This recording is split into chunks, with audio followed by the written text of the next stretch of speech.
Asyam harka pun akan biritan khal yonto tapi dawo to YouTube channel ko asma kan ne berkata data orang dawo cagitan negenya lebih udara bapak singgir tadi sini rahaku hijah ijo dursuran yang kaba aku mau orang milion di jahatan lebih kutih oemen waga sedikit faiz akan kamu hijah jira oemen egini fi tintalasi asa obo jor Muhammadin dapat yang bodah wa setik le seorangnya irati ojini sa mal tre mal hujjati abdulisa kan ini hujjat catureo Dugumo mo aku mah iti hufetti gira. Ijo kayaknya sedapat irti. Oemen oromia media networkin gini firufe oromia kesa gani yang bodoh oromia kesa bukau nisa nia detama.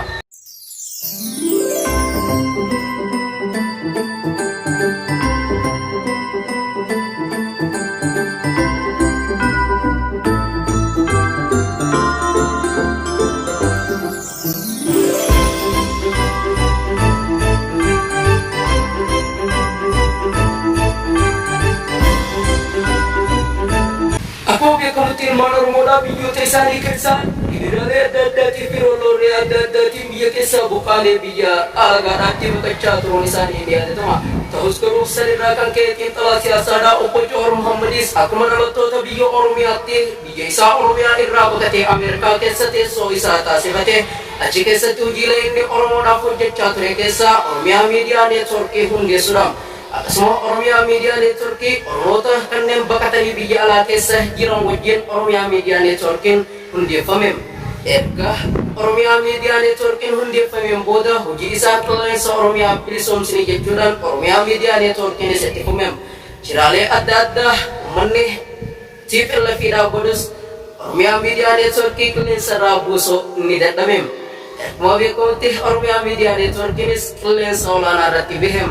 Role dada coba hukum fatih, medale ada coba hukum fatih, ergati pelafin biyat tigal teh. Ini oromia media network ini lufe oromia kesa obate.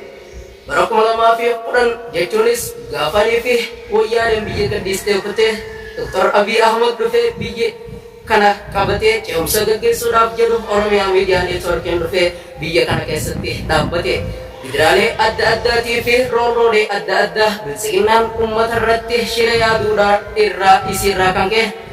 oromia media networkin biya kesa bukem kita siasa opojor Muhammad isni damem hacalunis ninyatamem role ada TV idrale ada umat oromo irrati aku jiruti itifufem oemenis oromia media networkinis biya dia kudan hujuma akadriti jirusan hujjatu itifufem Terus guru oromia media networkin roroni ada dan demacu isa irakan ke menoromoda kanen ada biya dada iranis inara bacuran arakuno woga sedet faisah kawiya caira marega oromia media networkin demi isa bobali facu irakan ke media len ada kanen oromo irati shirata to dafiya denis martino acuat tilam shani havali oromia media networkin ammo hammayu utubame dabame